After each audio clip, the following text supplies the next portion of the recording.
Assalamualaikum warahmatullahi wabarakatuh. Berikut merupakan video lanjutan mengenai biologi sel yang khusus membahas tentang bioproses yang terjadi di dalam sel. Kompetensi dasar yang akan kalian capai, yang pertama, kalian mampu menganalisis berbagai bioproses di dalam sel.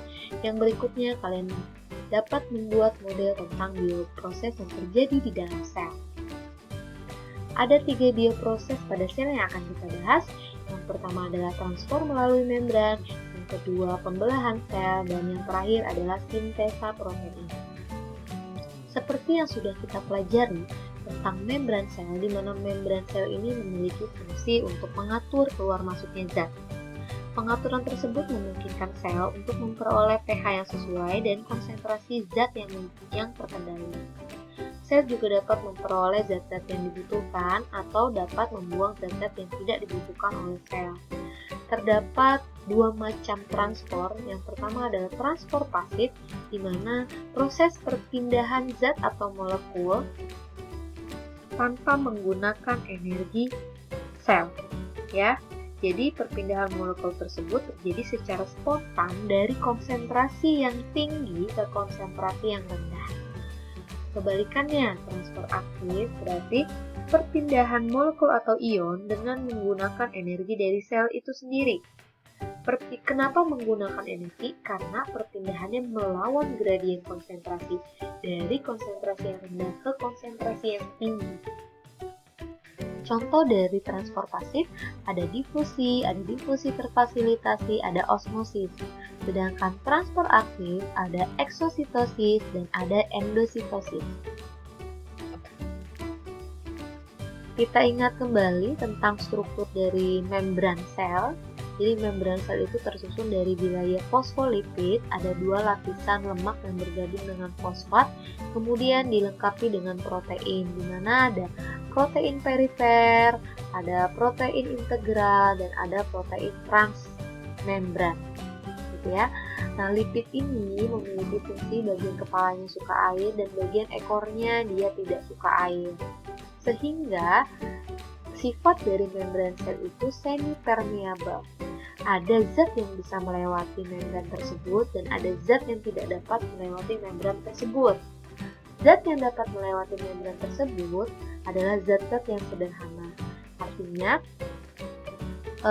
yang memiliki struktur molekul sederhana, contohnya adalah zat yang larut dalam lemak, zat yang tidak bermuatan, asam amino, asam lemak, gliserol, gula sederhana, air, dan elektrolit.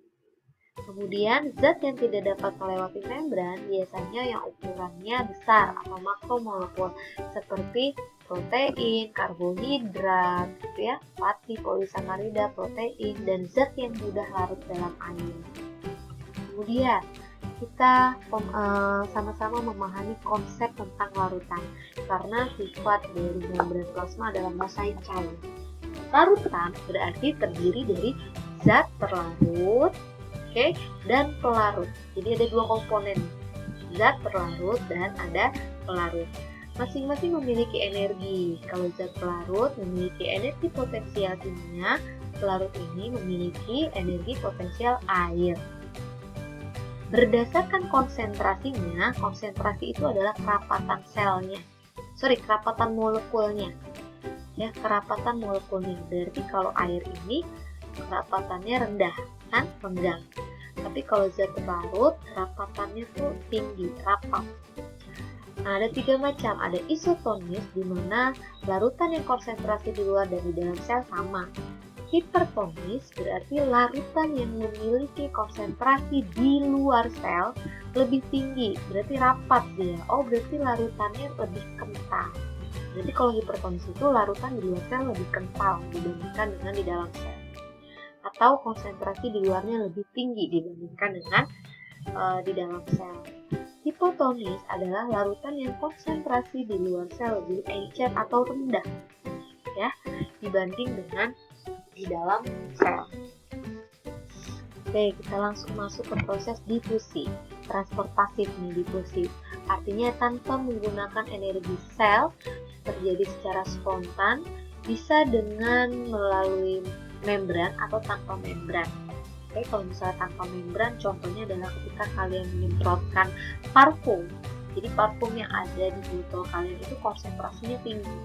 Ketika kalian semprotkan ke ruangan, berarti mulai dari konsentrasi tinggi berpindah ke konsentrasi yang rendah tanpa melalui membran. Dan akhirnya satu ruangan baunya wangi. Berarti kalau satu ruangan baunya wangi, sudah terjadi penyebaran zat terlarut, gitu ya. Nah, di sini contohnya adalah segumpal gula yang dimasukkan ke dalam pelarut, akhirnya segumpal gula itu mengalami penyebaran. Oke, dari konsentrasi tinggi ke konsentrasi yang rendah. Dan hasilnya adalah homogen. Oke, lanjut. Ada difusi terbantu. Terbantu oleh siapa? Terbantu oleh protein, ya. Jadi ada beberapa molekul, contohnya adalah glukosa. Kalau dilihat dari ukuran molekulnya, dia mikromolekul, tapi tidak bisa masuk langsung lewat ini. Jadi dia nanti menempel dulu di protein, kemudian protein transmembran akan terbuka dan glukosa masuk ke dalam sel. Oke, sekarang osmosis. Kalau tadi zat terlarutnya yang pindah, osmosis ini adalah perpindahan ion atau zat pelarut dari konsentrasi yang rendah ke konsentrasi yang tinggi. Kalau tadi dari konsentrasi tinggi ke konsentrasi yang rendah, tapi yang pindah zat terlarutnya.